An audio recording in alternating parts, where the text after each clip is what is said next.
The rain was coming down in sheets as I pulled into the driveway of our home in Seattle. Or I should say, what used to be our home. I'm Kester, and until a few months ago I was living a life I thought was perfect. I was 43, a software engineer at a tech company, married to a beautiful woman named Brianna, and we had a comfortable life. We'd been together for 15 years, married for 10. I loved her more than words could express. Or so I thought. It all started subtly. Brianna, who worked as a marketing manager for a local firm, started coming home later and later. "Work is crazy busy," she'd say, her eyes tired, her smile strained. I didn't think much of it at first. I knew her job could be demanding, and I trusted her implicitly. We'd always been open and honest with each other, or so I thought. Then came the business trips. "A big conference in Chicago," she announced one evening, her voice a little too casual. "I'll be gone for 4 days." 4 days felt like an eternity. I missed her terribly when she was gone, but I busied myself with work and tried to keep my mind occupied. It was during one of those business trips that I started to get suspicious. I called her hotel room one night just to say goodnight. No answer. I told myself she was probably out with colleagues, networking. But a nagging feeling persisted, a knot of unease in my stomach that wouldn't go away. I started paying closer attention. I noticed the way she'd flinch when I touched her, the way she'd avoid my gaze. Our conversations became stilted, filled with awkward silences. The spark that had always been there, the easy intimacy, was gone, or so I thought. One evening, while Brianna was supposedly at a late meeting, I decided to surprise her at her office. I walked in, expecting to find her hunched over a computer screen. Instead, I was met with a locked door and an empty office. My heart sank. I called her cell phone. It went straight to voicemail. I drove home, my mind racing. I couldn't shake the feeling that something was terribly wrong. As I walked through the door, I noticed her purse on the kitchen counter. I knew I shouldn't, but I couldn't resist. I opened it and rummaged through its contents. And then I saw it, a small velvet box. I opened it, my hands trembling. Inside was a diamond necklace, a very expensive one. I knew I hadn't bought it for her. "Who gave you this?" I asked when she finally walked in the door 2 hours later, her face flushed, her excuse about the late meeting sounding hollow even to my own ears. She froze, her eyes widening in panic. It's nothing," she stammered. "Just a gift from a client." "A client," I repeated, my voice rising.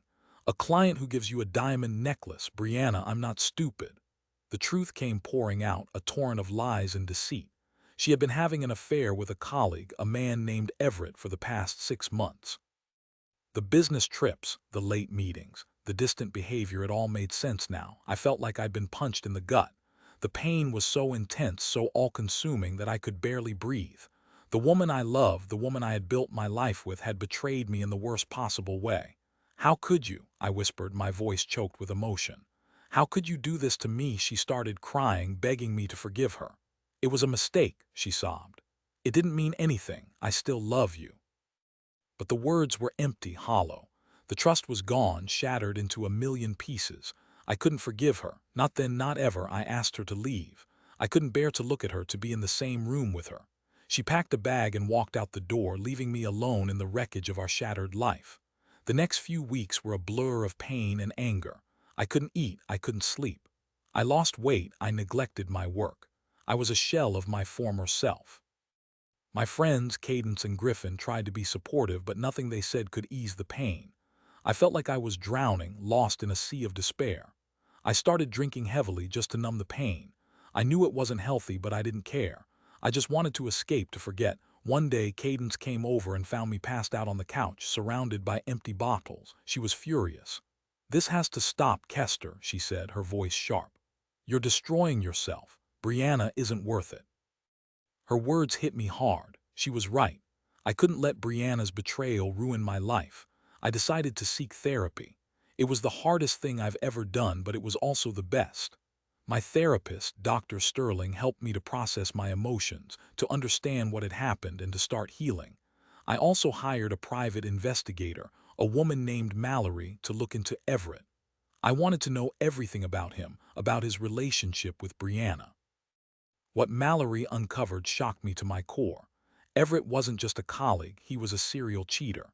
He had a long history of affairs, of manipulating and using women.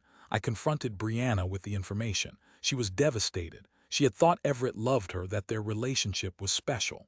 But it was all a lie. She was just another conquest, another notch on his belt. I filed for divorce. Brianna didn't fight it. She knew she had made a mistake, a terrible one. The divorce was finalized quickly and I was officially a free man, but I didn't feel free. I felt empty, lost. I decided to focus on my work, to throw myself into my career. I started working longer hours, taking on new projects. It helped to keep my mind occupied, to distract me from the pain. I also started exercising, going to the gym every day. It was a way to release my anger and frustration. One evening while I was at the gym, I met a woman named Willow. She was beautiful, intelligent, and kind.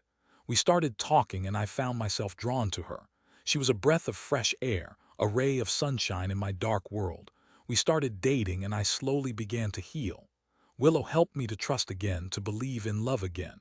She showed me that not all women are like Brianna, that there are good, honest people out there. After 1 year of dating, I proposed to Willow. She said yes.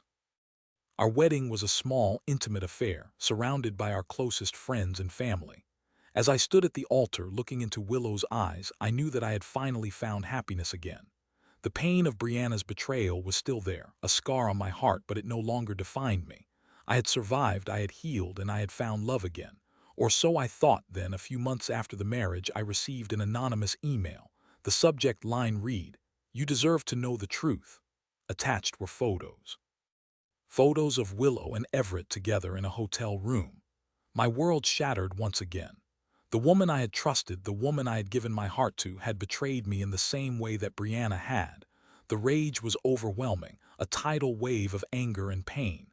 I confronted Willow. She denied it at first, but when I showed her the photos, she broke down and confessed. She and Everett had been having an affair for months, even before we got married. She claimed that she loved me, that she didn't want to hurt me, but her words were meaningless. The trust was gone, destroyed beyond repair. I kicked her out of the house. I filed for divorce again. This time I didn't bother with therapy. I was done. Done with love, done with relationships, done with women. I sold the house in Seattle and moved to a small town in Montana. I bought a cabin in the mountains, far away from everything and everyone. I wanted to be alone, to be left in peace. I spent my days hiking, fishing, and reading. I found solace in nature, in the quiet solitude of the mountains. I never remarried. I never dated again. I learned to be content with my own company. The scars of betrayal ran deep, but I refused to let them define me. I had lost everything twice, but I had also gained something: a hard-earned wisdom, a deep understanding of human nature, and a fierce determination to protect my heart from further pain. Looking back, I realized that Brianna and Willow weren't the problem. The problem was me. I was too trusting, too naive. I wanted to believe in love so badly that I ignored the warning signs, the red flags. I learned a valuable lesson: trust no one, rely on yourself, and never let your guard down. Or so I thought.